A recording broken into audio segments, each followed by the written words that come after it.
రాజానగర్ మండలం చక్రద్వార బంధం అనే గ్రామం నుంచి మేమందరం చిరంజీవి గారిని చూడడానికి ఇక్కడికి వచ్చాము. చిరంజీవి గారిని చూడడానికి ఇది మేము షూటింగ్ మొదలు పెట్టారన్న గారి దగ్గర నుంచి ఇది ఆయన కోసం ఆయన కలవడానికి వస్తూనే ఉన్నాం.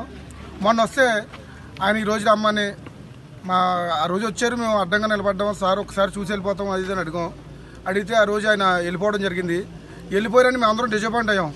ఏంటి మమ్మల్ని ఎవరు పట్టించుకోలేదు, ఇలా వెళ్ళిపోయి చిరంజీవి గారి కోసం ఎక్కడెక్కడి నుంచి వచ్చాము అది ఇదని. కానీ ఆయన మళ్ళీ వెనక్కి కారు మీద మళ్ళీ బాడీ గార్డ్స్ని వాళ్ళని పియ్యల్ని అందరినీ పంపించి మేము పలానా రోజున మిమ్మల్ని కలుస్తాం, ఆ రోజున మీరు రండి మళ్ళీ మాకు ఆయన కౌరు పెట్టడం జరిగింది. దానికోసం మళ్ళీ ఈరోజు ఆయన చూడడానికి మేము రావడం జరిగింది. మేమంతా కూడా చిరంజీవి గారి అభిమానులు. ఆయన చిన్నప్పటి నుంచి కూడా ఆయన డ్యాన్స్లు, ఆయన సినిమాలు, ఆయన జీవితంలో పడ్డ కష్టాలు అన్నీ కూడా మాకు ఎంతో స్ఫూర్తి మాట అంతా. దాని గురించి మా అందరం కూడా ఆయన చూడడానికి ఇక్కడ రావడం జరిగింది. ఏం లేదు సార్, ఆయన మళ్ళీ మా కోరిక ఏంటంటే ఆయన సీఎం అవ్వాలని.